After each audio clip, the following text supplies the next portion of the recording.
मौजूद हैं, जहाँ पे जनाब हमारे साथ मस्जिद के खतीब प्रोफेसर हारून साहब मौजूद हैं। माशाल्लाह बहुत ज़बरदस्त इन्होंने इंतज़ाम किए हैं। माशाल्लाह पूरा महीना इफ्तारी और सहरी के इंतज़ाम बिल्कुल लोगों को लिए इन्होंने मस्जिद में दिए हैं, और ये नहीं कि लोगों के घरों में भी बचाए हैं।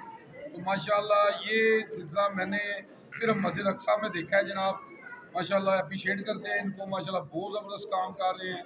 अल्लाह इनकी ज़िंदगी करे, अल्लाह इनको और इस तरह के काम करने की तौफीक दे। तो आए जनाब अरुण भाई साहब से पूछते हैं जनाब क्या कहना चाहते हैं। जी साहब। वालेकुम सलाम। बिस्मिल्लाहिर्रहमानिर्रहीम।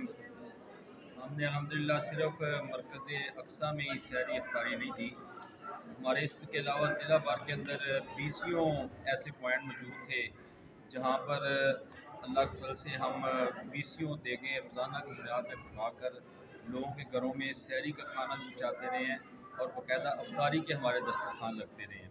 तो ये सारा काम हम अल्लाह की रज़ा के लिए करते हैं, अल्लाह ताला इसको कबूल करे।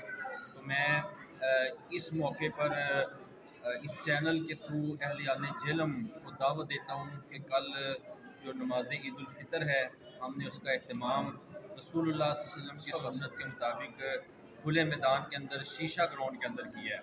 तो अल्हम्दुलिल्लाह हर साल हर ईद हमारी इसी ग्राउंड के अंदर होती है। तो वहाँ पर अल्लाह की तौफीक से इंतज़ामात जारी हैं। तो मर्द व ख़वातीन के लिए वसी जो है नमाज ईद उल फितर का वहाँ पर इंतज़ाम मौजूद होगा। तो आइए सुन्नत के मुताबिक नमाज ईद अदा करने के लिए खुद और अपनी फैमिलियों को, बीवी बच्चों को लेकर आप हमारे इस इज्तिमा में शरीक हों। इंशाअल्लाह कुरान और सुन्नत की रोशनी के अंदर हालात हाज़रा को सामने रखते हुए नसीहत भी की जाएगी और हम इंशाअल्लाह मिलकर ईद की नमाज अदा करेंगे। तो 6:30 बजे नमाज ईद उल फितर अदा की जाएगी। तो मौसम की ख़राबी की सूरत में हम नमाज ईद उल फितर जो है मस्जिद अक्सा में अदा करेंगे।